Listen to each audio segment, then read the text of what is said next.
As soon as you let the worry go, it opens the door for new opportunities. Hey everyone, I just wanted to take a second to thank you guys for listening to our podcast. If you're interested in learning more, we have a brand new website at www.artisticallymarried.com. Check it out. All right. Hello, everyone. Welcome to Artistically Married, where art and opportunity collide. We're your hosts, Jake Ackerman. And Brienne Steinberg. Yeah, today we have our beautiful friend, Rita Visser. She is a longtime friend, but also an incredible musician, graphic design. We're going to talk about her design company and some of her marketing endeavors. But yeah, first and foremost, an incredible musician. We're going to get you to play some tunes for us. Yeah, sure. I was thinking about this as your introduction, but I was like, yeah, should we tell our meeting story? Because we've been friends for 20 years. Well, 18, I guess. Maybe 18. Or I guess, Sky was about 2. Okay. Maybe when she came to dance. Right. I think it was after her failed athletic bout with soccer. Oh, okay. Yeah. The dandelion picker. Right. And then, she loved to groove. So I heard about your dance classes, and it was just... wasn't your norm. It was like whatever color purple you want for an outfit that your budget will afford, and of course I think we were ecstatic dancing here there prior, maybe. Yeah, there was the ecstatic dance program. I think that's when you came in. Maybe that's when we met. It was with Phil Davis, and Mamet. Yeah, Mamet and Chino and all those Chino, guys. Yeah. That was like the OG ecstatic dance program. So it's been a long time in the making. Yeah, yours was I think the second spot. The first spot was Midday Bistro on Queen Street. Okay. Yeah. It's a great program. I'm still, we had Natalina on our podcast, and she's doing the Niagara ecstatic dance now, and it's amazing. Well, on Sunday, I have a show at Brimstone Brewery, which is International Women's Day, and she just recently reached out to me. Because you're down the street. Yeah, you're in the same building. Yeah, you're in the same building. So we're in the same building, and my show ends when ecstatic dance begins. Oh, that's perfect. Yeah. 2 for 1. I know. Amazing. Yeah, okay. She's lovely. Yeah. And oddly enough, at your Halloween party, her and I met each other in our 20s, which we didn't even realize till your Halloween party. Oh, that's this past year. Right. Because I looked at her, and just her 27-year-old self, just it finally dawned, and I'd known her for a couple of years. Right. And I played at the Red Rock Folk Festival. It was my first gig ever playing bass, and I was really happy because that morning it was a morning slot, and there weren't many people to try bass for the first time. So I played for the Ducks, but Natalina had been kind of dating the drummer of my band. Okay. And we even swam together in Lake Superior. Wow. And we've been dancing at these things for a couple of years, and it finally dawned on us that you had met each other in your 20s. In Thunder Bay. Wow. In our 20s. Oh. Yeah. That's Isn't amazing. that incredible? She was in Thunder Bay? Yeah. Oh, she's been I all think over the place. She went to school there. Yeah, and she was really involved in the tree planting program. Right, I think she started to get involved there, and then she kind of moved all over Northern Ontario. But yeah, what a woman. Yeah. I love her. Yeah. And I remember her walking up, like a vision, like, oh, here's a gypsy girl. Yeah, totally. Yeah, Still a gypsy girl. Yeah. Yeah. Amazing. Yeah. I just wanted to have you kind of tell our listeners kind of about your musical journey, kind of where it came from and what it looks like today. That's such a loaded question. Is it? Okay. I don't know. I mean, I think I recently realized when I started songwriting, it was back in my 20s. My parents were going through some issues, and writing for me. I started with poetry. I'd always, when I was a kid, had written things, when our horse was sick or those kinds of things. And I lost a childhood friend, so I would write about that as a coping mechanism. And in my 20s, I feel like I started writing my first songs, which kind of helped me. And then I picked up a guitar. Not till you were 20. In my 20s, yeah. Wow. Yeah. I mean, I'd always sung. I sung at my grade 8 graduation. I was cast in things in high school and always sang at campfires. Yeah, very cool. But, didn't pick up a guitar until I was in my 20s. Yeah. That's incredible. Good for you to learn an instrument like that at that age, I'm still learning. No, for sure. I know. Yeah. It's a Never forever. stop. Yeah, it's a forever journey, I think, learning your music. Yeah. And I just feel really lucky to have a voice. I consider it more like, it's a real gift. Yeah. So I've been looking at it from the perspective of, I don't really need the attention to be out playing music. I could play for my cats indefinitely, really, but I feel like it's a bit of a responsibility right now because I'm a joyful soul that can help uplift things, and I feel like lately it's more people of a need duty. it. Yeah, I agree, and I think people are looking to our leaders in the community to for what to do. Right? People are scared. People are nervous about politically, economically, emotionally what's happening. So I think they are looking to leaders like you in the community to also give them a voice, but to instruct them on us in a direction where they can feel more productive or more healthy about themselves. Right? So yeah. Yeah, well, I realized the power of even people coming to me this year, leaving me voice messages, telling me how some of my old songs, even from my first album that was released eons ago, Leapin', somebody was listening to that saying that it was helping them through some of their hard times. Amazing. Right? Yeah. So, I mean, for me, I'm not even sure how this all works. I have just songs floating in my head, coming out of me. Yeah, so, it's beautiful. It's I feel honored that I am able to do this. Yeah. Yeah. And grateful, right? That we're given kind of that opportunity. Yeah, it's amazing. Yeah, like that you have a body that can dance and move, right? Totally. Yeah. And connect. I think it's we, through the podcast, especially getting community together, we really realize how much it resonates. Like you said, it'll resonate with someone. And that's the connection people are dying for. They want to connect on that level with other artists and other people that are going through similar experiences and using that voice to share it. Right. So. Yeah, and when it's coming from an authentic place, I overuse that word, but I think it's really important to overuse that word these days because there's, we have so many facades with AI happening as well and real original songwriters that are writing from their real true experiences. I mean, there's so much value in that with the sharing of it. Yeah, I think you brought up a really good point saying that you would do it even for your cats. And I think that's the kind of idea behind being authentic is that your rationality and your reasoning for doing it is so genuine. You're not trying to make whatever, there are scenarios where of course we want to get our music out there, we want to celebrate it, but it's not, you're not intentionally thinking, I'm going to be famous on this. It's really just to spread the joy and connect, which I think is really powerful. Well, thank you.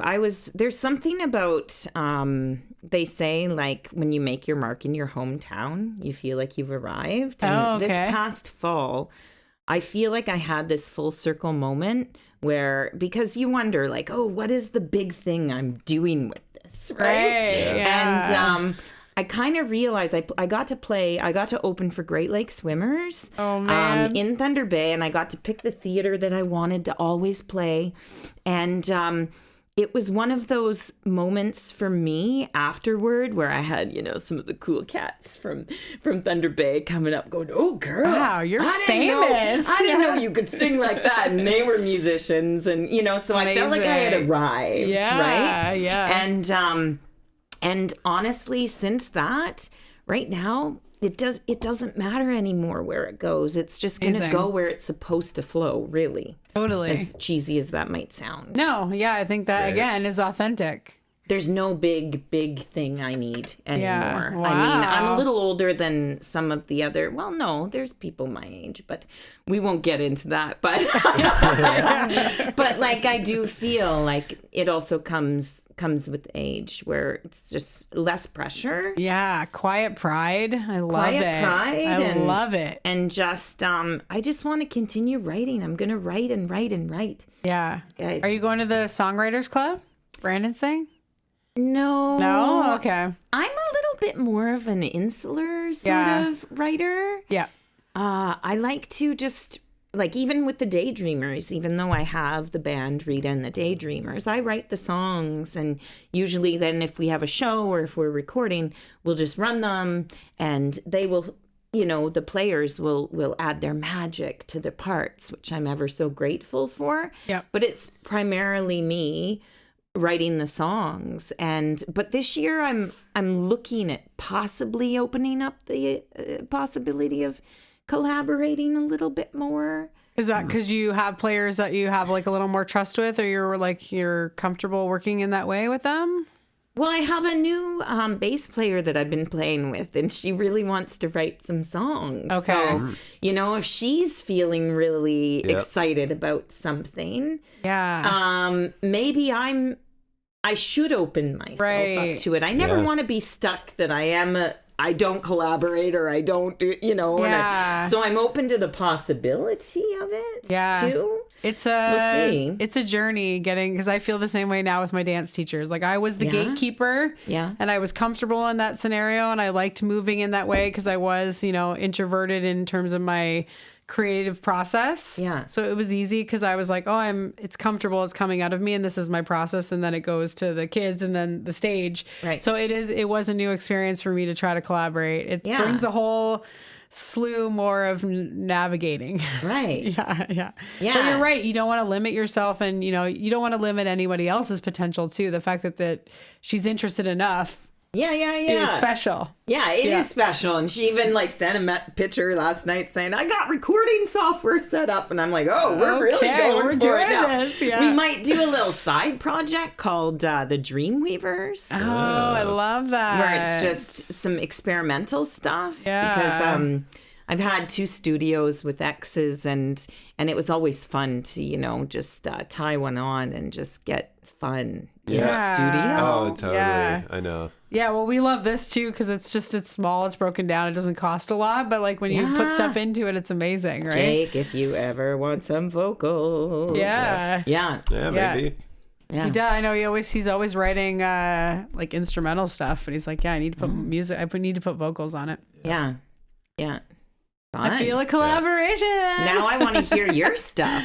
It's all over the podcast. It's all like the interlude stuff too. Oh, nice. Yeah, it's electronic. So whatever. I do electronic stuff. I'll write, but I'll still do guitar stuff. I'll make metal sometimes. That's true.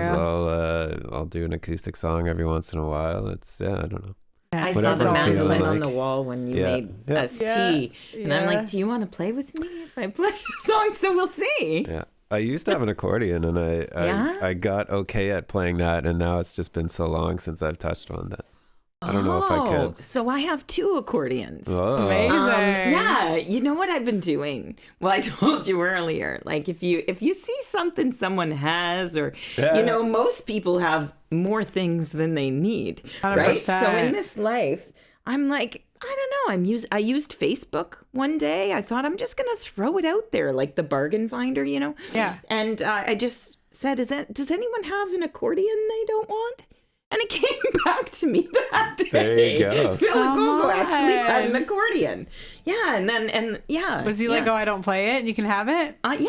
Wow, that's so fun. But I've only played it a little bit. Yeah. And kind of drove my family nuts. Yeah, and, they're kind of loud. Yeah, they're loud and weird until you get comfortable with it. But I do really want to get comfortable, so I'll have to get some tips. So fun from you. Well, again, I probably didn't make it much farther. Started figuring out the chord buttons and. Just a little. Yeah. Just I mean, a that's little. really all you need with the accordion is one hand, right? Like just a Right. little. Right. Yeah. Just the melody. Amazing. Yeah, my mom, she played accordion for a while, and she has a funny story. So it was in the 50s that my mom had to take the bus down to go to her accordion lesson, and the teacher basically said, "Kid, you're not really going to get very far in this. So why don't you go and get yourself a hot dog down the street?" And he gave back the money, and then he was like, and then she had to take the bus home. So that, I think that went on for a little bit. Like, he'd have a little bit of a lesson, but then be like, "Yeah, you leave now." Oh my gosh, this was in Thunder Bay? Yeah. Wow. Isn't that funny? Yeah, I mean, you think in Thunder Bay you'd be more adamant to keep your students. Yeah. It's not a big town. She said she never actually wanted to play accordion. She wanted to be a dancer. Okay. Because her sister had the accordion. The parents said, "We already have the instrument, yeah, so you get have in to there." play accordion. Oh my gosh. Yeah. Did she ever learn? Yeah, she said she could play My Bonnie Lassie. Okay. Yeah. I was just wondering if your parents were musical. No. Okay. I'd have to say, if my dad harnessed his voice and took some lessons or joined a choir, I feel like he could, Yeah. Yeah. During the pandemic, I brought him over in a ukulele. Okay. And taught him some chords, and it just Nice. lit him up like you wouldn't believe. And he plays a few songs, but they kind of all sound like "Stand By Me." Oh my gosh. That's great. What a great song. It drives my mother nuts. Yeah. It's wild to you just see, I mean, obviously, our parents are aging, and it's wild to look at some of our elders and just think, did I come from a musical family? Would I have if they were in a different life, doing a different thing? I kind of always look at other musical families, and I get excited, all of the Hort brothers. And I'm always asking, like the Van Trapps, what are your Christmases like? Are you all in Christmas sweaters around the piano? Yeah, playing music. And you know what? I don't think either one of their parents play. Oh, the dad. The dad plays. Yeah? Yeah. Okay. Mark's dad, Ernie? Does he play? Maybe drums? I don't think I've ever seen him play anything. It's wild. Sometimes, you come from music and sometimes you don't. Yeah. Both my parents play music and I don't play anything. Oh, they do, hey? Yeah. Yeah, my mom plays piano, my dad plays guitar. Aw, they're at a lot of my shows. Oh, yeah. Yeah. I know. They love you. those guys. Your biggest fan. Aw. So I wanted to talk about, just because I know through the podcast it's going to come up as both. But yeah, do you want to talk to us about your career? I know your music career is amazing, but yeah, what are you actually doing in your typical 9 to 5? So that's a very interesting question. Yeah. I wear a few hats, but primarily I brand companies, and I am working on strategic marketing plans with them. And one client, for example, we're working on a 4th children's book. So I work with an illustrator and creative direct the pages of the book along with the story. I actually have been working with a lot of writers lately. One other author is going to come back. I've done her book covers. She does vengeance fiction. Oh, so fun. Yeah, and just woman empowerment themed stuff. And so on a daily basis. And then I have, kind of boring corporate jobs that pay the bills. So I'm on the computer a lot designing stuff. And I get little snippets to be able to market myself here and there. Yeah. But I do it when in those little pockets of time. But I also have a really beautiful project that I developed when Sky was a baby, and it's been kind of a side business for several years where I record elderly people's life stories. That's so cool. awesome. Yeah, and I'm bringing it back. This? Yeah, I That's so interviewed one awesome. woman that was 104 years old, and she said, I don't have much of a story. And when she got her professionally designed life story that's transcribed by me, in her book, she went to bed with a box of Kleenex in her mementos, and so I'm bringing that back off the back burner. I kind of put it on the back burner because I was interviewing a lot of war survivors, and it was quite heavy for me. Yeah, Oh, that's for hard sure. to go through that experience with them. Yeah. That's so hard. Yeah. Oh, yeah. Yeah, but I just met with a boxer. I might be getting like an old boxer's story that Oh, Wild. yeah. So Still has the marbles to tell it. well, yeah, It's yeah, sad, but I feel like, that's part of the territory, right? yeah. That's a whole other story. Well, same with war. Totally. Yeah. Yeah. Especially between like the mental, Yeah. capacity you go through being like a war vet. Oh, it's so hard. Yeah. So How do you get teamed up with them? it's typically me by doing the groundwork. I was doing a lot of marketing into retirement homes and such, and so I would get calls back, and I had press when I launched it years ago too, which really helped. Yeah. I bet you kids too would be interested in like having it done for their parents. Oh, for sure. So I'm developing a side project Love too, that. Yeah. where it'll be a book where kids can actually record the story themselves as well. Oh, amazing. Yeah. So for me, that's a real passion project, and we'll see. I've been doing songwriting, storytelling, and song sharing workshop at one of the homes here, and it's really beautiful. Kind of getting elderly people engaged to be able to tell some of their stories, because it actually helps slow down the aging memory. 100%. Yeah. Being able to like sit down and have to reach back. Yeah. I feel like that. Right? Yeah.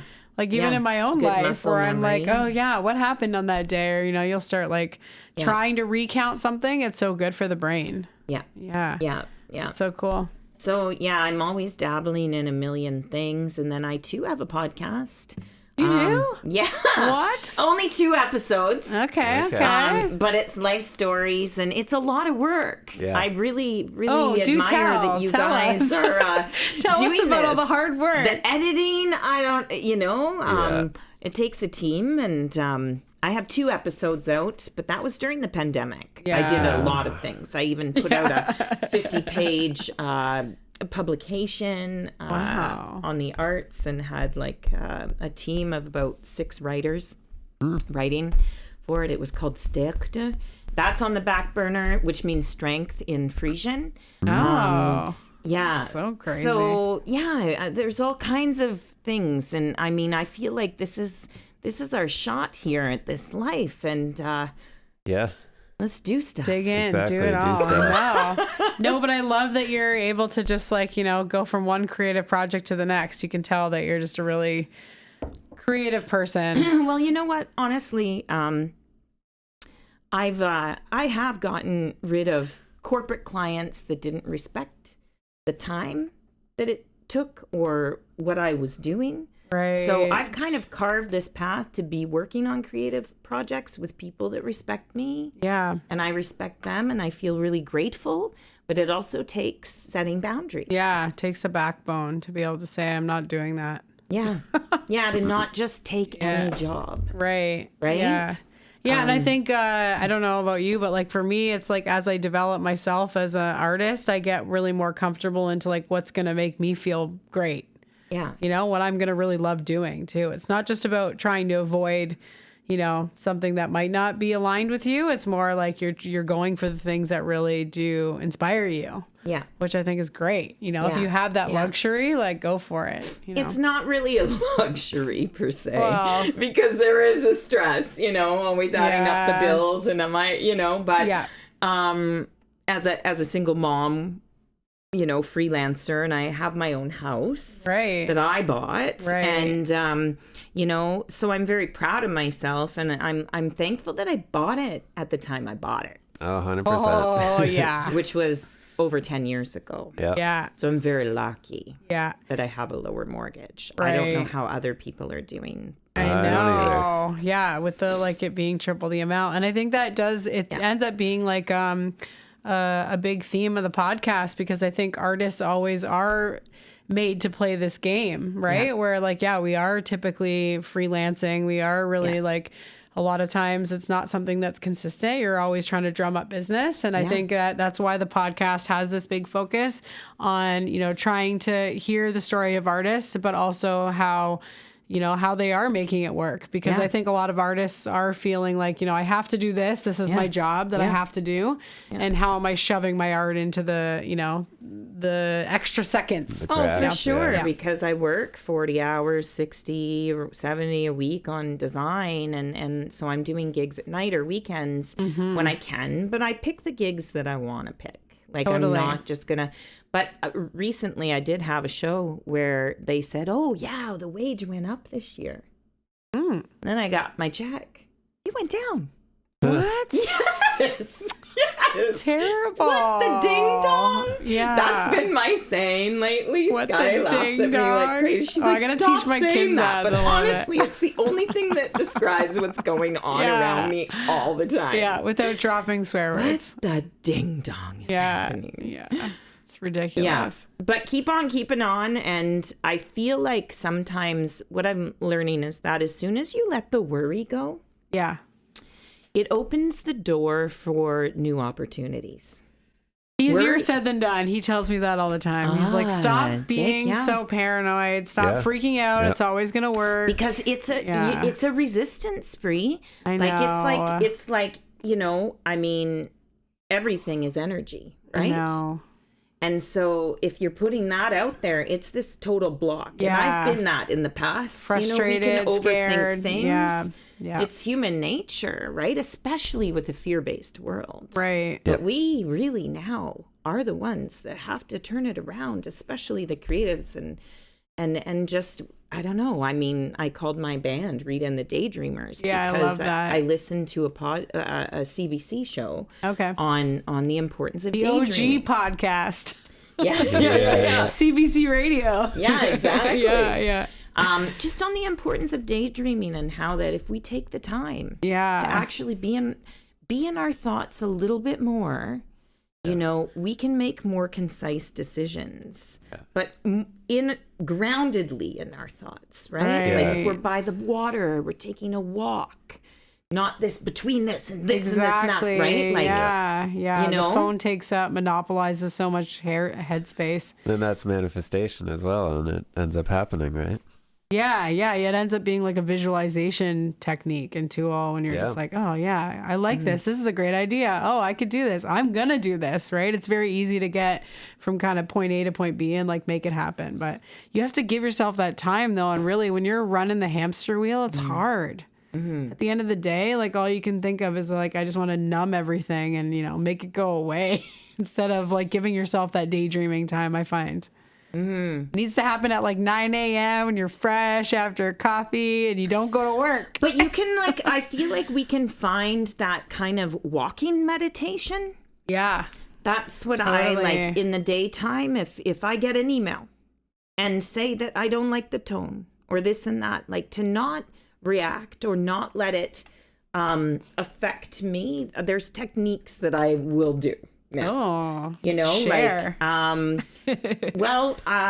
Like visualization was huge when I gave birth to Sky. Right. So I think of it in the sense of even with my thoughts and with what I don't want, what doesn't serve me. And so I'll literally open a window and blow that out. Like, I want it away from me, right? Amazing. Like, and you're thinking negatively. And I've thought of negative thoughts on my shoulder, and like, I'm feeling this from this on the news. And then, oh my God, I'm worried about my mom now. And oh my God, did that person, what do you, like, we can be we can have a million thoughts, and like you said, in this kind of fear-based world, and if we are in control of manifesting our reality, right? We need to have a rise in conscious energy.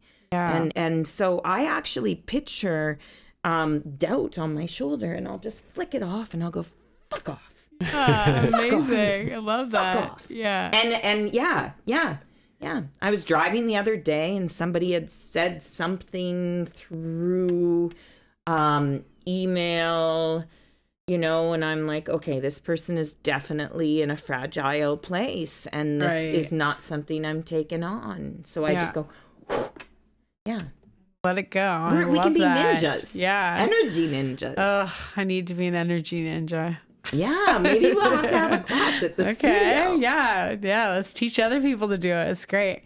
I think I'm the same way. Like, I'm very empathic, so I just carry it. I carry everyone's burden and everyone's fear. So it's not even my own necessarily anymore. It's just like everyone around me's, But you're steps ahead of many people because you have self-awareness. Yeah, I can feel it while I'm doing it, and then I just sit in it because I'm like, oh, I feel so bad for them, I don't want this for them.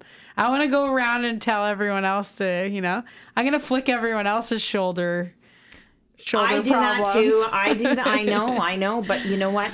Yeah. These days, I'm really protecting my energies because people have to work on their own shit. I know. And they are really looking like gluttonously at you and being like, oh, I work too hard. I'm going to rain on your parade. Yeah. And sometimes people don't even realize that they're doing it. They really don't. Mm-hmm. They don't realize. They're not intentionally hurting you, but they see your joy and they want it. Yeah. Yeah, totally. But they don't we can get it within. Yeah. If we sit with ourselves. If it's all about loving ourselves. Yeah. Totally. Yeah. Again, sometimes I feel like when I try to explain that to people, I'm just bragging. That you love yourself? Yeah. Aw. Because then I feel, right? And then they're just like, well, how do you do it? And I'm like, I don't know. You just like do things you love, and then you love yourself because you love what you're doing. Like the other day, I posted something of me, and like today, I made my Burton Cummings shirt sing. On one of my posts. Oh my god, that's so funny. But so I crack myself up all the fucking time. Yeah, it's ridiculous. Yeah, you should be able to. And but I was laughing at myself a lot, looking at my phone, and Sky comes in the room and she heard my voice on the phone and me laughing. She goes, "Are you laughing at yourself laughing at you?" Yes, that's exactly what I'm doing. I sure am. Yeah. And I thought, what a good lesson. Yeah. Really. Yeah, you got to be able to laugh at yourself 100%. Yeah. That's the best. I used to be very sensitive, and I've gotten over that more. I'm still sensitive, but I just, I would take things the wrong way. Yeah. Yeah. Get defensive, maybe. Yeah. It's hard not to. Or just go, oh, that hurt me. And then, but it's like most of the times people aren't trying to hurt us. No. And I think that you mentioned like kind of with age, and I think that is a true thing. When with age, it just gets easier. Yeah. You have a stronger backbone. You know who you are more. You're not like, you just don't have the time. You literally don't have the time. Yeah. You're creeping towards the other part. Well, and why? Why spend? Yeah, why worry about it? I'm done with drama completely. Yeah. I always have been, though. I was the girl in high school that would go to a different group. If there was crap going on. There was drama. And then good for you. When there was a lot of drama at my school, then I'd go to another school. Oh my God. And find new friends. Like, yeah, that's just. Good for you. Another city, another province. And then wait a sec. Maybe I do have more issues. No, never mind. I just run away from everything. No, I'm joking. No way. When I was thinking about the interview, I was thinking how envious I was that you have that you're able to like mesh the two worlds, because I've had to learn like this year. I mean, up until this year, you saw it was just me teaching classes. Right. There was no business really. It was literally just me. So I've had to learn branding and marketing and all this advertising stuff that like I didn't even wrap my head around. I was like, if I'm nice and the classes are good, people will come. And I think we're transitioning into this like new world where like branding is everything. That's all people care about is I'm happy to hear that. You hear that? Yeah. Thank goodness, because most people are trying to nickel and dime me too. So then I'm like, should I be going to work for an office to do this? But I'm working it out. Yeah. But it's definitely, I wish I had more time to promote music. Brand yourself. And put packages together and send them to record companies. Yeah, and, marketing opportunities. Find a publisher. But I mean, Beth Moore, she spent about $60,000 to make $50,000 in music, she told me. Wait, what? She spent 60 to make 50? Yeah. Beth Moore? Yeah. That is nuts. Kate, tell the story. No, I just remember I met her probably 20 years ago now. And I just remembered talking to her, and like we're always thinking about people to have on the podcast. What are the chances? And I was just like, we were literally sitting on a couch on Saturday afternoon, and Jacob goes, "Yeah, remember we were at L3 and this girl played, and like she was like big in the area during the time. Yeah. Who remember that girl? Where did she go?" I'm like, "You have to give me more details. That's I have who I no play idea." with on Sunday. Oh, What are She the come out chances? to Brimstone. Oh yeah, Brimstone. That is She hasn't played in a wild. while. Yeah. What are the chances though? And she's Sky's boss at the coffee shop. Oh yeah, crazy. Yeah. amazing. But no, she's Beth one. Moore, There there you go. Her family's kind of like another family of ours that adopted Amazing. us, Yeah. And we used to play a lot of shows. Chances. So you saw her, and then like 10 years ago at L3. Yeah, longer. Maybe 20. I just remember like we were always music people, so I don't know. She was friends of friends and something like that, but I was just like, yeah, who was that? So I just think it's wild. He just brought it up on the weekend. He was like, who is that girl? I'm like, you have to give me something. Like more than that, couldn't right? remember her name at all. So anyway, she spent a bunch of money to like, what did she spend the money on? like radio tracker. Okay. You need a radio tracker, publicist, marketing, and there's other intricacies which I need to definitely think about again. But and probably the recording at the time. I don't know exactly. I think she loves to chat about it. She said and that's her joke. Like, oh, I decided, to open a coffee shop instead. Wow.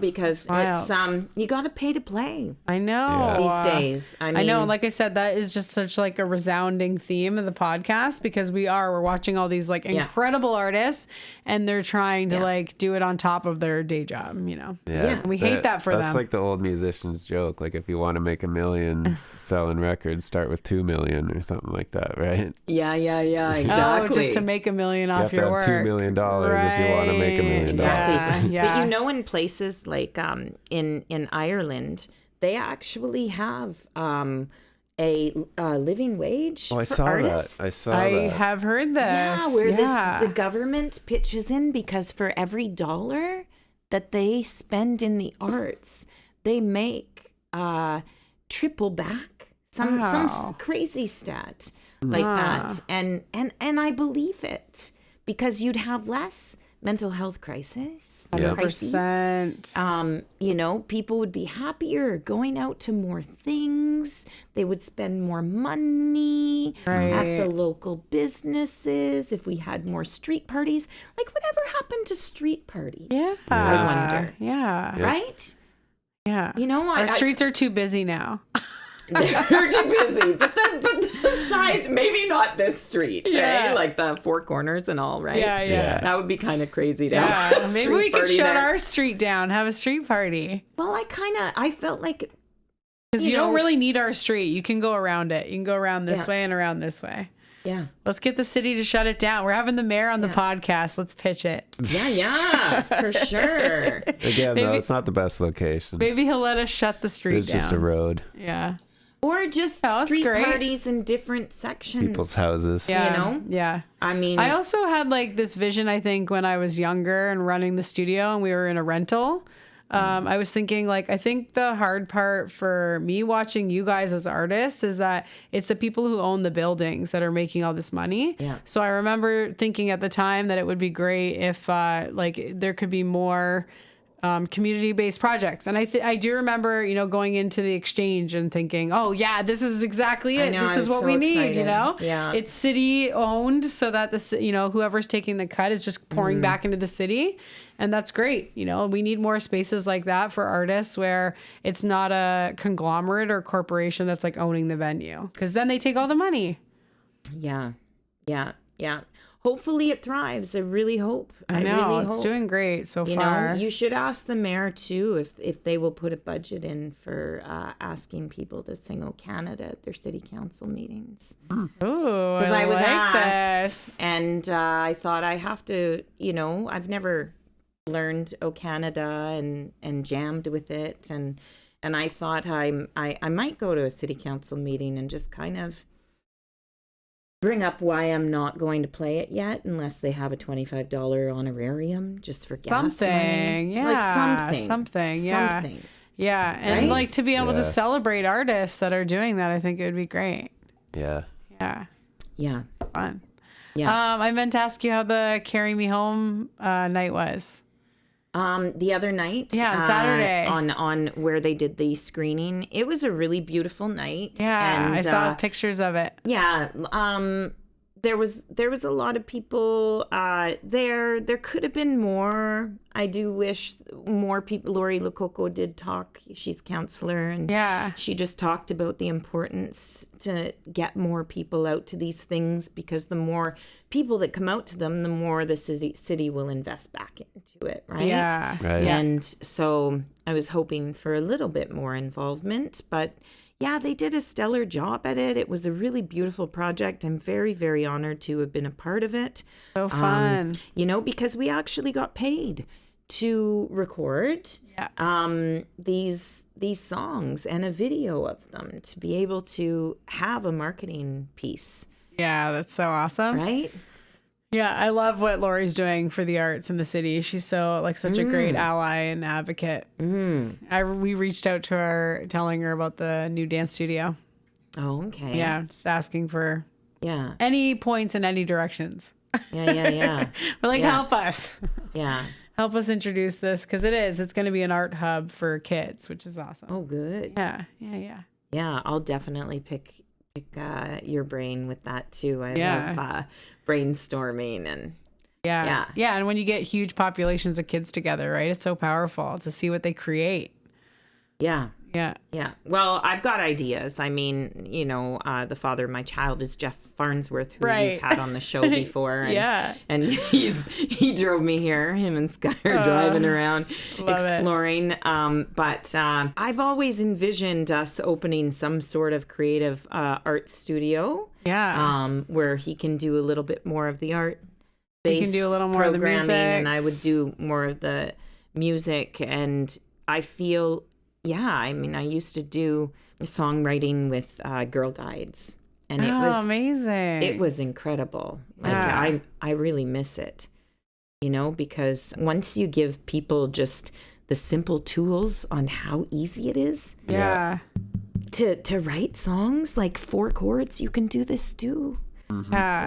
Right? It's not brain surgery. Yeah. Especially young girls too. Like, they need an outlet. That's what I find in the dance. Yeah. Like, they're able to kind of put their, their energy and some of their fear into dance. And I think it really is it's therapeutic. Yeah. When you're using the arts to for sure, grow up in. Well, and I like to explain to youth that a song is just a poem, really. Yeah. They're like, what? It's just words. Yeah. You put to a couple chords, really, right? Yeah, totally. To strip it down. Yeah. I was curious if you want to tell our listeners about your music. What would you consider the genre of it?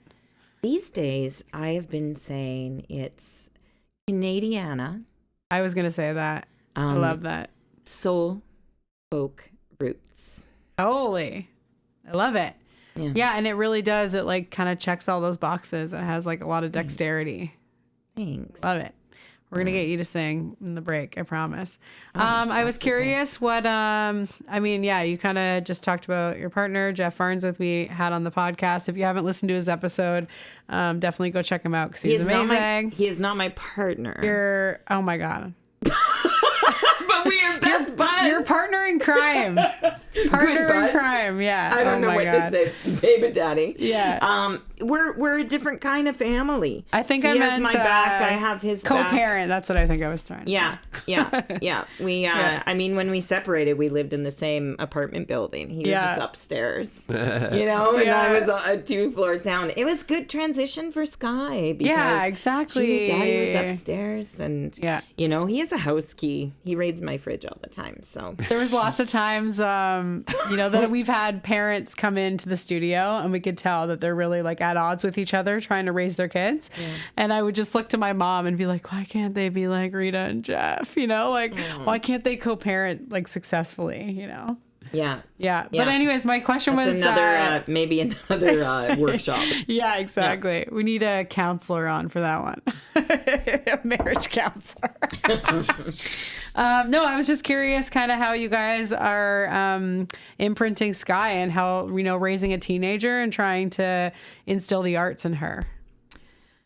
Well, yeah, with Sky, you don't really have to instill the arts because it just, from day one, as soon as she picked up scissors with her left-handed scissors, we thought she was going to hurt herself. But she was making the most wondrous things without any instruction. I feel like, she always had me singing when she was in my belly, as well as, when she was born. We had a lot of her dad's artwork up around, and I honestly think it's super stimulating, and maybe some of that was why she's so creative. But to this day, anything she does, she's a barista now. She's apparently known as one of the top 5 baristas in Niagara. Yeah, she can do a swan. That can do a swan. And that's a very hard thing to do. Totally. So, amazing. Yeah. She creates with everything, even her wardrobe. She's a little fashionista. Totally. Yeah, you were telling me she wanted to go to Valley Village. I love it. Yeah. But I honestly, I haven't obviously pushed her toward that because it's a struggle, right? But she loves culinary arts, and she's going to get her feet wet with going in that route a little more. She just lives and breathes everything she does, creates is art. Amazing. Yeah. I think we just did a podcast called like Raising Creative Kids, and I think it really is like it's just by accident, right? When you're surrounding them with all the things that are creative, that they just fall into those like and it's so cool interests. Because she's never been bored either. Right? Like she just doesn't get important. Yeah, like she just really always has a new little project to focus on. Yeah. It's amazing. When she was younger, she had a book for her stories, her film ideas, and or her Einstein-esque ideas, right? Like those kinds of things. And yeah. No, she's a pretty incredible soul. We're just and we're all buds. Yeah. It's pretty neat. It's fun that like watching our friends, their kids grow up, and now seeing you guys together as like having an adult child. Like it's exciting. Yeah.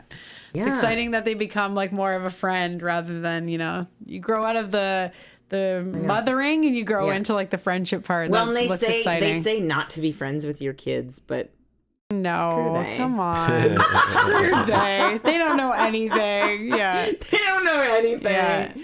Yeah. I think maybe it depends too, because I have seen like, I think you're really lucky. Like Sky's amazing, because I have seen kids where they are constantly pushing boundaries, and maybe it is because you guys had that relationship with her from a young age where she was able to like have her voice, so she wasn't like pushing back.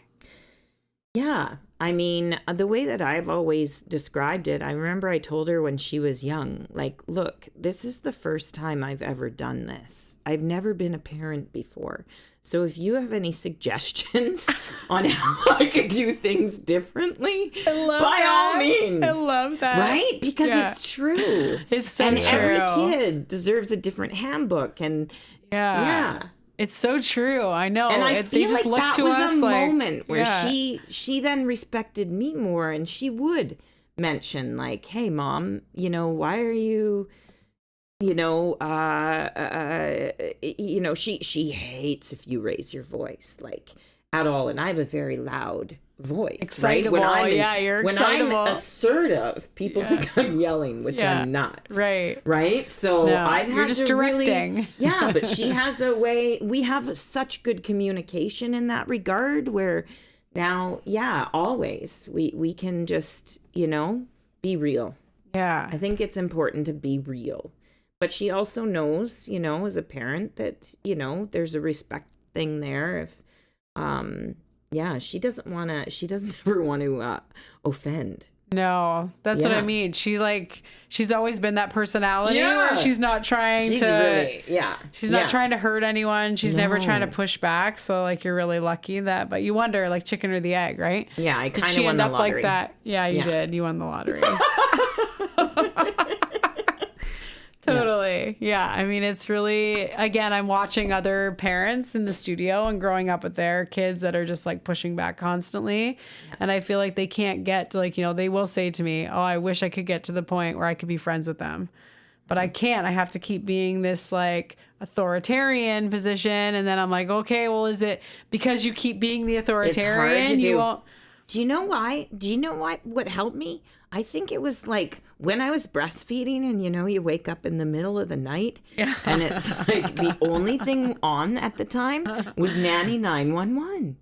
And Nanny I've heard about this show. I've never watched brilliant it. Show where another person would come in and call the kids. Like, cause my friend, she had two girls that really pushed her all the time. Right. So because we went through separations at the same time, she said, if you see my kids treating me this, please call them on it. So I would.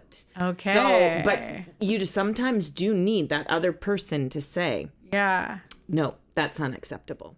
Yeah. Right? I've read a lot I've never seen Nanny 911, but somebody recently was telling me about it. Yeah. Cause we got a handful. It was brilliant. Yeah. Phoenix is a lot.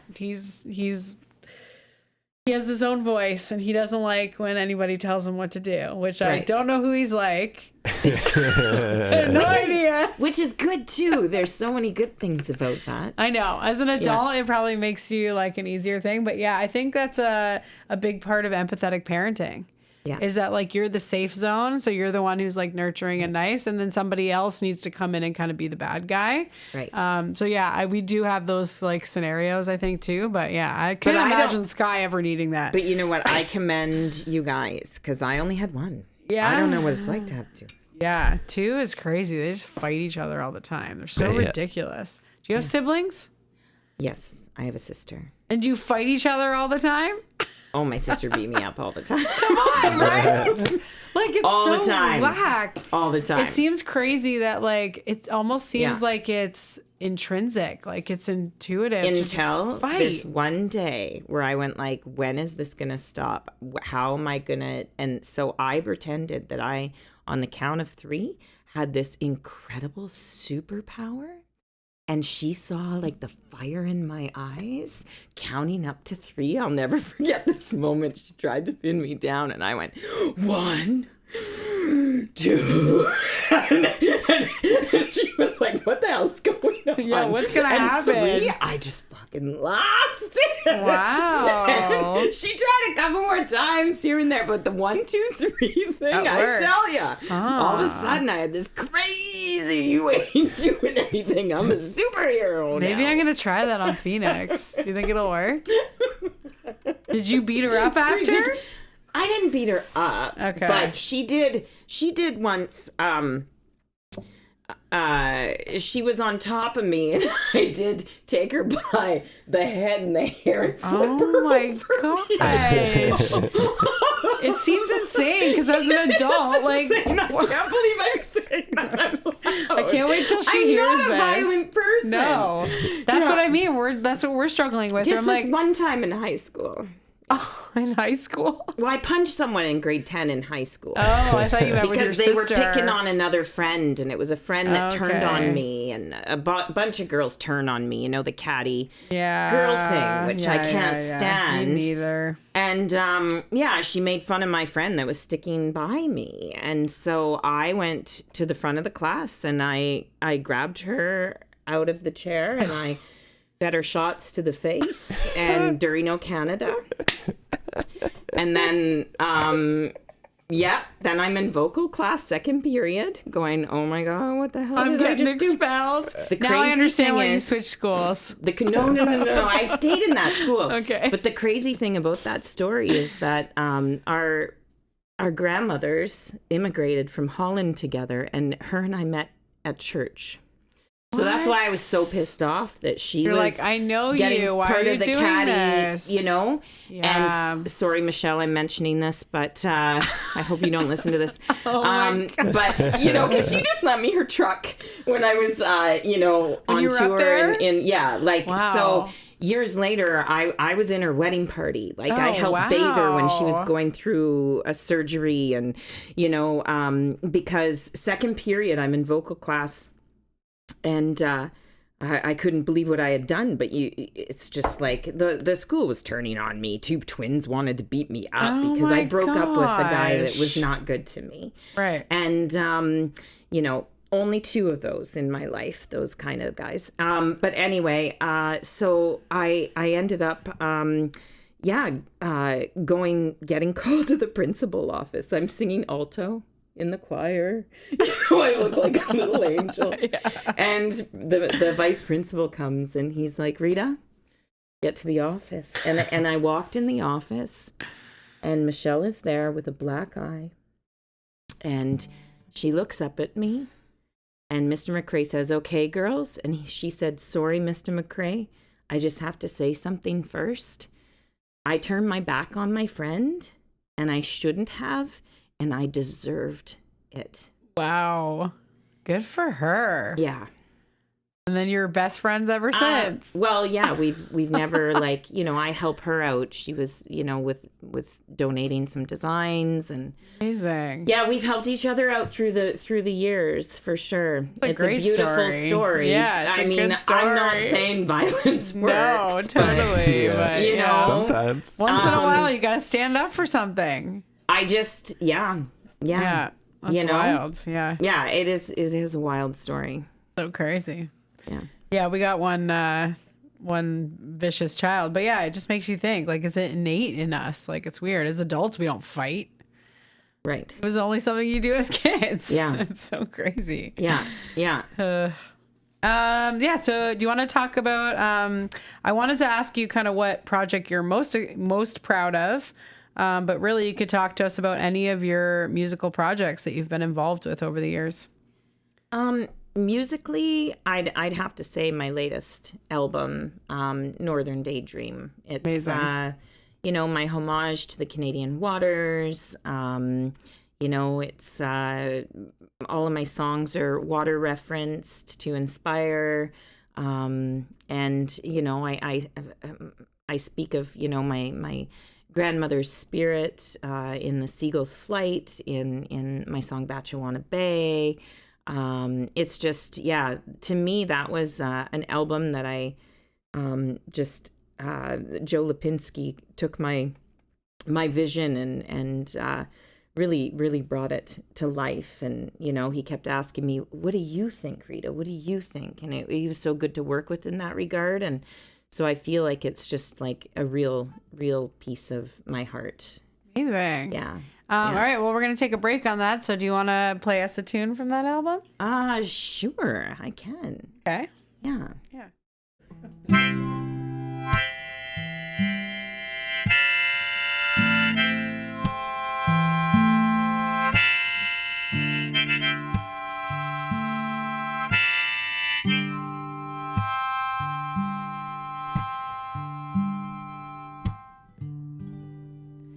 I ran from your shelter. I ran from the light, straight into the darkness of pleasures delight. Oh, oh, I feel so reckless, so I feel full of fright. I'm still in the thick of it, but I know I'll be alright.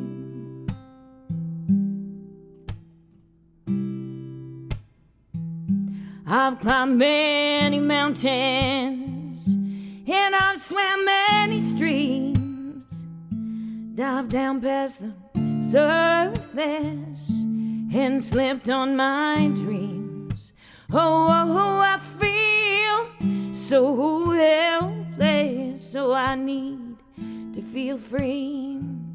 Keep fighting this current, open it flows. Oh, oh,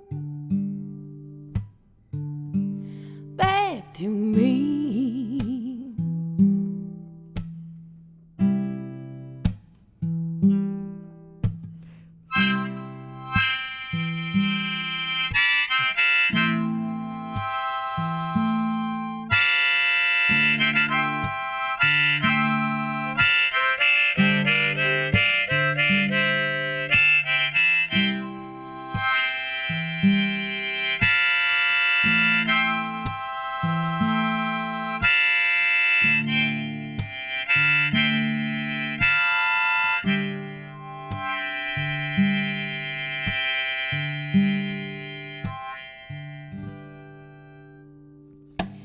Please lend me some patience.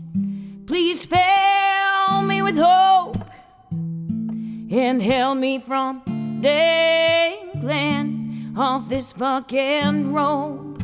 Oh, oh, oh, I feel I can't do this, so I need to believe that I'm worth it and set my doubts free. Oh, oh, oh, oh, oh, oh, I need to reclaim me. Woo, so good. Oh, it's beautiful. Oh, thanks. Love it. I wanted to talk, I know this is like, you know, every artist's greatest fear, but yeah, I wanted to talk about burnout. You can talk about creative burnout, life burnout. I can't even imagine kind of like juggling all those things. But yeah, how do you avoid burnout? I don't. I'm totally burnt out. Oh, no. Do you see it in my eyes? Oh, the twitching. Yeah, my eyes been twitching all day. I almost canceled it, but yeah, no, I'm definitely burnt out. Yeah. I think I've been burnt out for many years. Oh no. Well, yeah. I don't know. Yeah. I don't know what it's like to not feel like I'm trying to do so many things to keep the dream alive. I don't know how that feels. Like I do. You know, I believe there's and you know, some people might judge and it doesn't even matter, but I believe in the power of prayer. Mm-hmm. I pray just to light whatever. But you know, I lately have been adapting that a little bit more into my life because I need a little bit more help to just figure out how I can do all these things on a limited budget and still put the messages out that I need to put out. So I'm actually hoping for a bit of a miracle this year, because otherwise I'm probably going to stop maybe playing shows and just focus on paying the bills. Because I don't have a retirement plan. I don't have a pension. I know, and I'm up at the age that. where I have to start thinking about those things. You know, I have. Yeah. So yeah, for me, I've started a Patreon. Nice. Account, and it took a bit to build. I'm not sure what I'm doing, but I'm sharing more of a vulnerable side of me. You know, even playing the song I just played, like, I don't have time to practice like other people. I don't have time to be the guitar player that I should be. I don't. It's not a feel sorry for me thing. It's just a fact. Reality. It's Yeah, reality. It's reality. You know, and so yeah, I've just been like,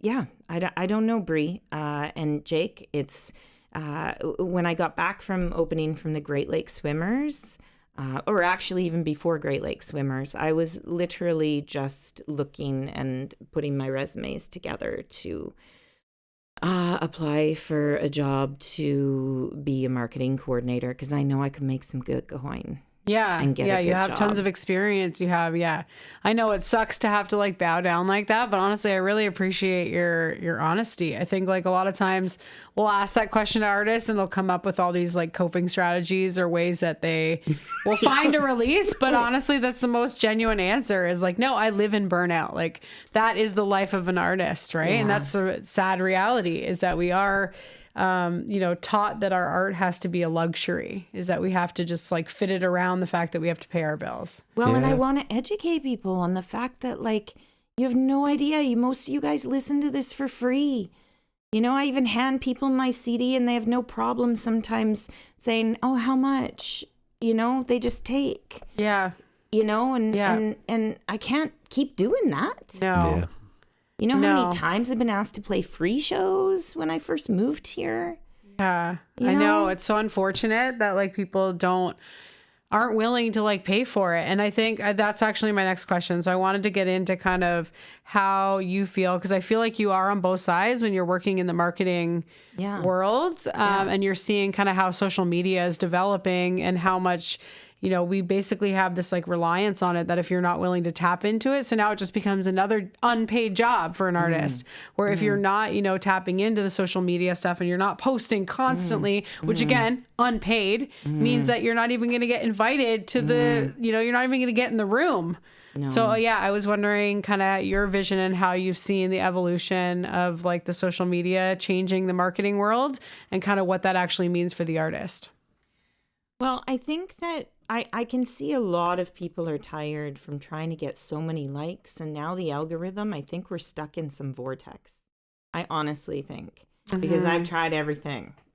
Yeah, I noticed, you used to be able to just get traffic out of nowhere from, like with pictures and things like that. But now that everything is like TikTok videos, everything's gone to just like these short video clips, and nobody sees anything else. And I feel like nobody's even willing to go off of that to, dig deep a little deper and like, listen to an album or something. They'll just watch a little video clip onto the next one, onto the next one, onto the next one. And yeah, I've felt that too as an artist, like nothing comes just out of nowhere anymore. So that can be exhausting. And I mean, it's fun because I'm doing a video project for a client. So I'm dabbling with playing with video. So I've been putting a bit more video of my stuff on there, which has been sort of fun. It takes a lot of time though to edit. I know, yeah. Because I'm like, the other day I made something that took me 3 hours. I'm like, I do not have time for this. Right, no, right? I know. So I don't know, like, I'm not a defeatist at all. No. But I think I'm being more of a realist of where I want to direct my energies. I will never stop writing. Yeah. I have oodles and oodles of books of lyrics, and like we could start jamming a song right now and I could just out lyrics. Like there's nothing, it's, it's my fabric. So that'll never change. I'll always write. But I feel like I might need to get that full-time job and stop playing shows so I have more time to just record the things I want to record, because that's what's more important, just having those pieces to leave behind. That's your legacy. Yeah. My that's what you're going to legacy. leave behind. Totally. Right. Yeah. And, you know, so, I mean, I'll still play shows. I have house concerts though. I can do those whenever I want to. Yeah. Do you want right? to tell us about those? They're beautiful. We've been to a couple of them and they're awesome. Yeah. Well, for me, it's just, you know, I can have a show when I want it. I know I can get bums in seats. Yeah. I think I've always wanted to have everyone involved and highlight everyone, which has been great. But I have to do more of it for just me because, again, I was trying to compensate people as well because I feel bad for them, right? So they're in the same boat as you. But right? now I'm at the stage where I'm putting Rita first above all else. And it feels like a really good place to be. Yeah. And I do really feel hopeful about it all, even though I'm saying I'm burnt out. Yeah. I know that I recognize that and that things need to shift. I can't just keep on keeping on the same way, right? Yeah. This Patreon's fun though. Like, I think it's going to be, I'm creating a neat little community outside of that facade of social. Yeah. Right? Yeah, I think it's a really interesting thing because I have heard a lot of artists kind of saying, oh, it's great. Like, it's really connecting me. And I always take a step back and think like, oh, compared to what? Because I feel like when you go to like those small intimate, you know, experiences where like an artist is like either welcoming you to the home or it's not like somewhere corporate, it's not on social media. Those are the experiences where I feel like are so connected, you know? Yeah. Those are like where you're actually having discussions and it's not like big sound system noise over top of you trying to scream, you know? Oh, and my house concerts, when people meet through me, right? it's like one of my favorite things in life. Yeah, me too. You know, a couple years later, they'll be like, "Oh, so and so We met at your party." through you," Yeah. and it just makes me feel so happy. Me Because too. that's what we should be doing. Yeah, facilitating that connectivity. Yeah. Yeah. Potlucks, I swear, are the answer to I this know. whole revolution. I know. right I now. wanted a potluck for our wedding, and my mom finally kiboshed it. She's like, "We don't want to be cleaning up dishes on your wedding night." And I was like, "I do. I don't care," you know. But Well, you're so good with that. You do gather people so beautifully. yeah, I love it. I think your I Jake agree. Stock every summer. Yeah, Jake Stock and Halloween. Yeah, it's great. and Halloween. But yeah, I agree. I think those stories where people are like, "Oh, we met at your party," you know, at 6th Ave. We're That's like, the "Yes, best feeling. I love it." Right? Yeah. In a world that's trying to divide us. Well, and again, I think the social media, that's why I brought it up, because I think it's such a facade. I think it like makes people like, it's this fraudulent sense of connectivity. Like I saw you, I saw that video you posted, but you didn't know I saw it. Right. And I didn't give you any feedback and you don't know how I feel about it. So it becomes this like really weird, you know, fake dance where like the only person that's really benefiting is the corporation that's running the platform, you know, that's running these social media platforms. Well, and I found that, I mean, I think it was in August, you know, August, September, October, November, you know, my likes or my activity on my social, it got up to like 15,000 people. Ooh. And I'm like, I only noticed that one day. And I'm like, what? You know, like rub my eyes. And I'm like, 15,000 people have been watching me in the past 30 days. And that almost like, that kind of scared me at first. Yeah, Because I'm like, what have I that been seems like doing? What did I do? Did I accidentally put a nude of myself while I was in the bathroom? Maybe my sister was right. I should get better angles and I should put on lipstick. Well, I'm going gray right now. And with this Patreon, I just told them, I'm like, you guys are just going to have to go with me. Yeah. For my gray experience, right? Do it. For me, but then I didn't post a bit. And I saw it drop like a couple thousand people. Right? And it was like such a weird feeling to even think about it or care about it. Right. And then feel obligated to go and maybe post more shit to get the numbers up again, right? I know. And you're like, who am I doing this for? Like, who? I don't even know 15,000 people. Yeah. Like, is it going to even work? Like, and I don't know. It's a weird facade, and that's kind of why I wanted to bring it up. But I think it's interesting because you do kind of have the marketing background too, right? Where you're like, I know what it means to try to put someone out there and do the branding. And then you're like, okay, why are we doing this? You know, what is it actually going to like? Is it going to amount to actually people showing up to things or buying things?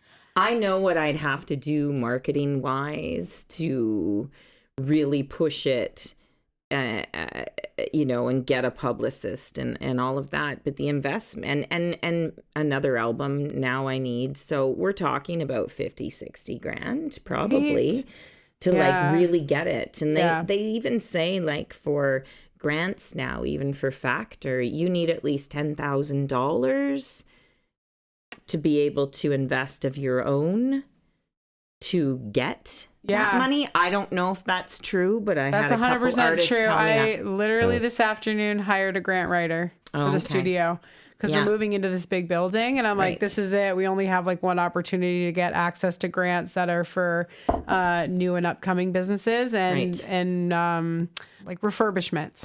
Right. So this will be the first time, like you only renovate a place one time. So I need to be able to say like, okay, we need this amount of money to like renovate this place. And once we're moved in, then you can't get access to those grants. So yeah, it's going to cost me $10,000 to probably get $100,000. Well, and they want to see that you are going to push it to the next level if they're going to give you that money. So I do understand that. Yeah. But who has that? I know, I'm still paying off my last album. Yeah. It's the legwork of the people. And again, I think we talk a lot about this with artists too, is where it used to be a scenario where you'd pay off the album, but then you would sell your CDs or you'd sell your vinyls, right? And now people are more and more moving away from that. They have their streaming platforms and they're never paying for anything. The only person making money is Spotify. I did read a good article about it the other day, though, that Spotify is turning around. That I don't know.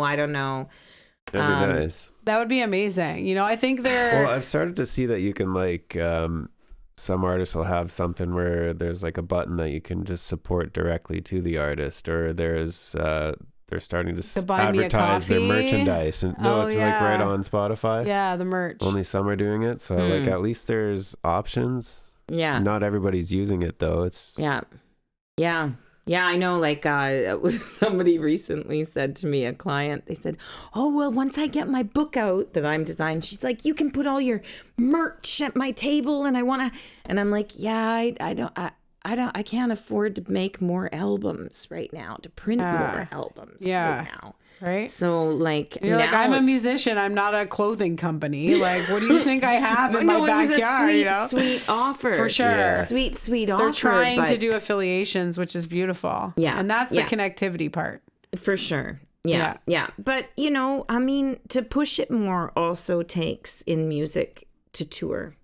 Yeah. And for me... I don't really want to be on the road all the time. It's a lot of work. Yeah. When you did your tour, I know Adam was telling us about it. So where did you go? Well, we went a couple times. I went 3 times with him. The first time I flew to Thunder Bay and then drove back with him. And then another time we went to Sudbury, Sault Ste. Marie, Wawa,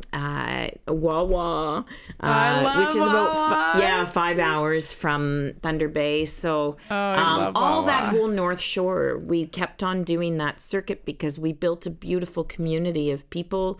We found musicians that played with us along the way too. Amazing. And then even met us in the Sioux. So we have like a little bit of a family on the road out that way. And I do want to go out east and also to BC, but I just have to plan it right. I have to really plan it right. I never went under on any of the tours. Amazing. Ever in the red. So that's a good thing. I was a good planner that way. Yeah. Paid everybody, you know. So, wow, good for you. Yeah. It's a lot. Yeah. There's so many like hidden fees, right? Yeah. So it is, and it's because we had so much incredible support out that way. They loved us and yeah, Bowler and I, we know how to work a room. Yeah, 100%. It's pretty cute. Yeah, you we're guys both are so animated. Yeah, we're pretty fun together in at a venue. It's and then when he needs a break, he takes a break, and he knows when I need a break. So yeah, it was so fun traveling with that guy. Such a fun guy. It's just like, but we had such comfortable silences too, and just listening to music, because it's like a long drive. Yeah. To Wawa. Totally. Right? So I think 14 hours. Yeah, I was going to say 15 hours. Yeah. That's wild. We did the trip from BC back to Niagara. Yeah. And it was, it's about 15 hours. It's long. Yeah. Well, and Thunder Bay's 18. Yeah. So, wow. I just picture the two of you guys like going in and doing your show and then being like, where are we staying tonight? Well, Julie, no, it was all set.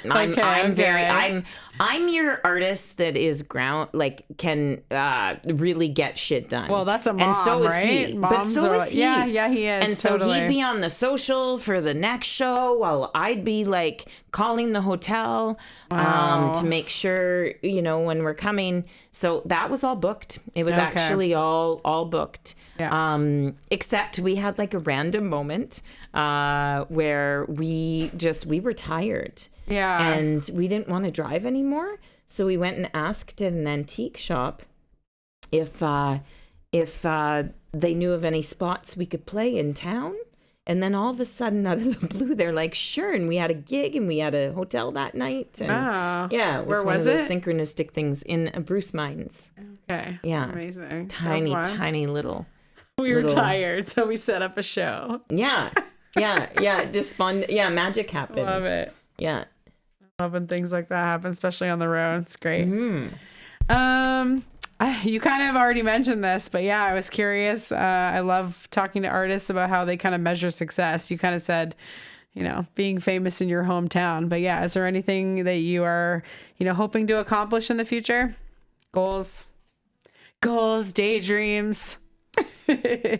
Yeah, well, you know what? Like, if this eye twitch doesn't stop, and, and I'd You're say gonna get a pirate patch. I'm pretty and do a pirate show. I'd have to say, and like I'm just really content with my accomplishments.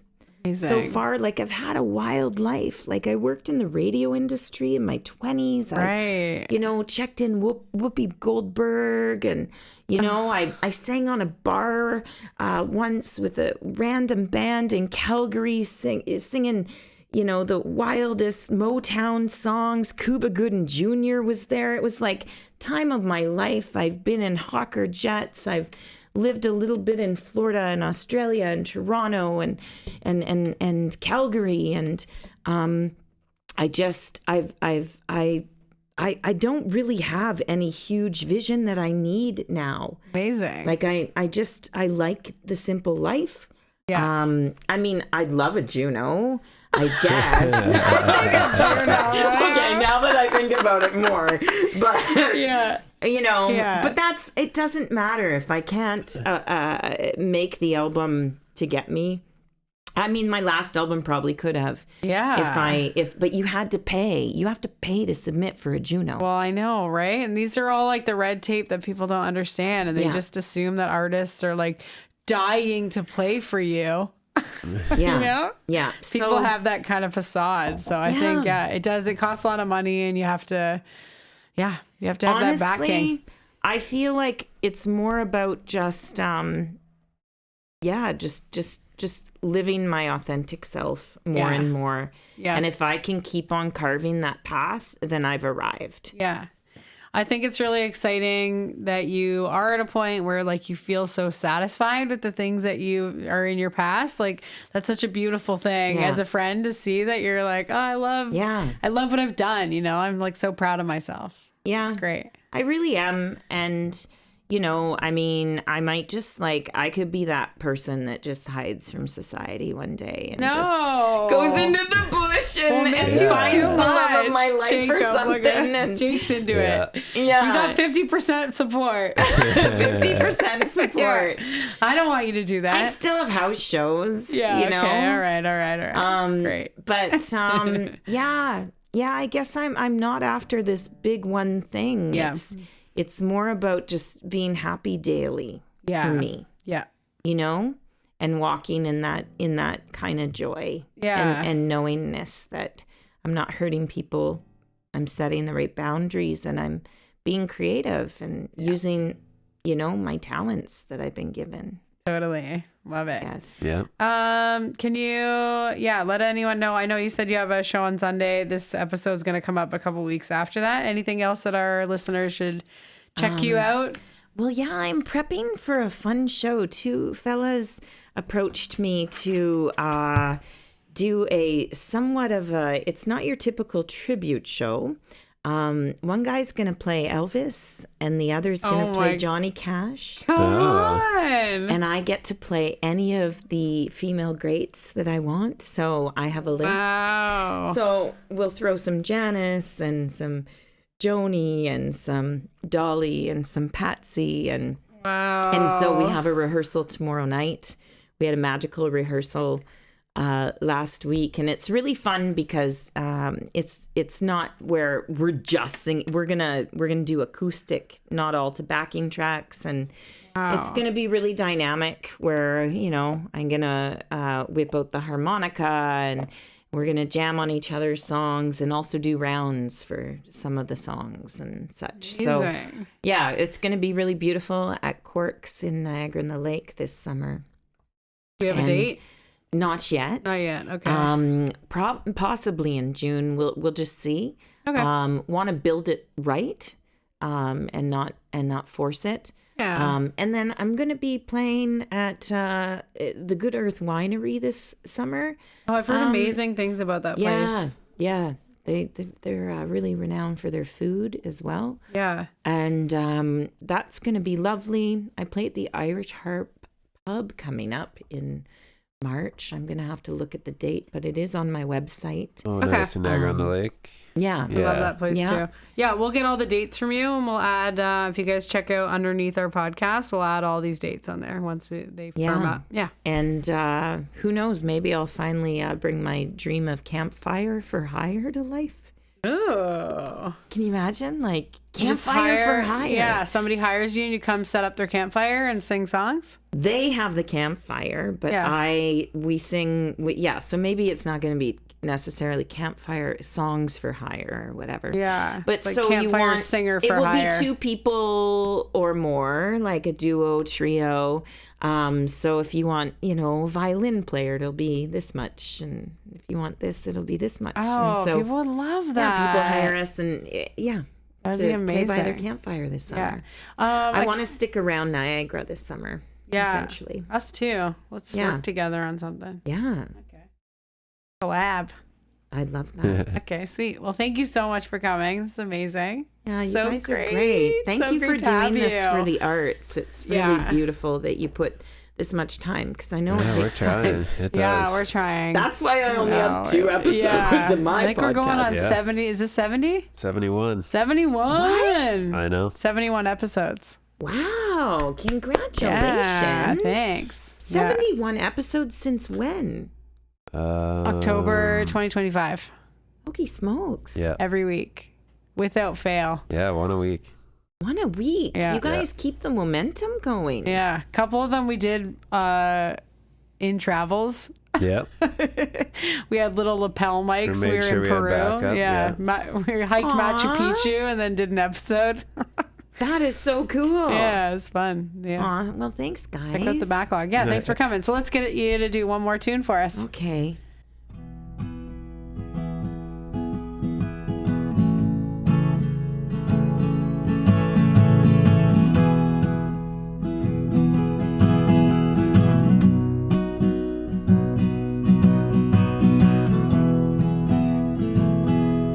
You're like the devil, scratching on my back door. You're such a devil. You can't come round here no more. You're just a devil. I can't stand your face no more, 'cause the devil can't play those devil games, and the devil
So it's time you better